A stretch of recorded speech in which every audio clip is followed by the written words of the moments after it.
রাজ্য অচল থেকে অচলতর হতে চলেছে। কারণ দেখুন, প্যারা টিচাররা 3 দিনের ধর্মঘট শুরু করলো। কারণ সমস্ত রাজ্য থেকে সবচেয়ে কম মাইনে আমাদের প্যারা টিচারদের এই ওয়েস্ট বেঙ্গলে। তারা মাত্র 12,776 টাকা মাইনে পান।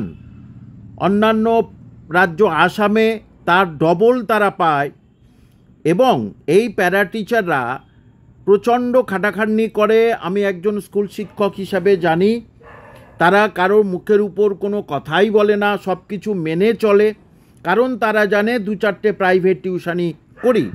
কিন্তু এদের মধ্যে অনেককে আমি দেখেছি, তারা টোটো চালায়, কেউ অটো চালায় অবসর সময়ে, কেউ জুতোর দোকানে বসে, কেউ বা সন্ধ্যাবেলা কিছু সবজি বিক্রি করে। সেটা আমি নিজে দেখেছি এবং সেটা খুবই খারাপ লাগতো যে তার পাশে চেয়ারে বসে আমি অত টাকা মাইনে নিয়ে চলে যাচ্ছি। এবং আজকের তাদের উপরে সবচেয়ে বেশি চাপ আসলো, কারণ এই যে 25,572 জনের চাকরি, যে 752 জনের যে চাকরি চলে গেল, সেই চাকরি চলে যাবার জন্য তাদের কাছে তাদের সঙ্গে নতুনভাবে রুটিন দেওয়া হয়েছে তাদের, এবং তাদের মাথার উপরে প্রচণ্ড চাপ সৃষ্টি করা হচ্ছে। তাদের অত্যধিক বেশি ক্লাস তারা পাচ্ছে, এবং তারাও তো মানুষ।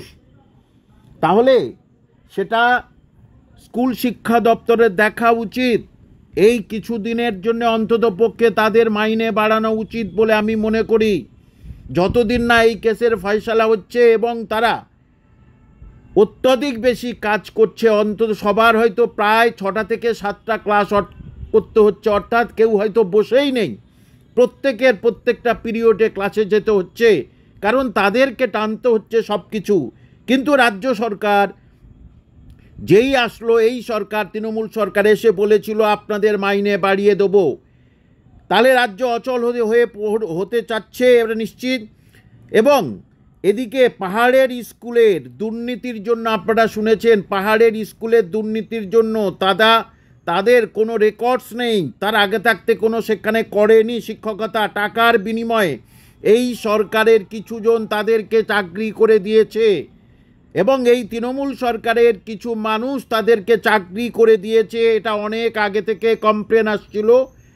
আজকের মাননীয় বিচারপতি বিশ্বজিৎ বাসু বলে দিয়েছে, 2 দিন সময় দিলাম, এই 2 দিনের মধ্যে কিন্তু সমস্ত তথ্য যদি কোর্টের কাছে না দেখাতে পারেন, তাহলে তাদের মাইনেও বন্ধ হয়ে যাচ্ছে। অর্থাৎ সমতল এবং পাহাড় 2 জায়গায় কিন্তু শিক্ষা ব্যবস্থা একেবারে শেষ পর্যায়ে চলে এসেছে। সুতরাং আমি বলছি, যারা এটা শুনছেন, নতুন যারা পরীক্ষা দেবেন, তাদের তো বিষ বাও জলে ফেলে দিল। আজকের যাদের চাকরি চলে গেছে, তারা মুখ্যমন্ত্রীর সামনে বলে দিল যে আমাদেরটা ঠিক না করে কোনো বিজ্ঞপ্তি চাই না। এবং সেটা মুখ্যমন্ত্রী কিন্তু কোনো কথাই বললেন না, এবং আপনাদের প্রতি এতটুকু সহানুভূতি দেখালেন না। কি বলা যাবে?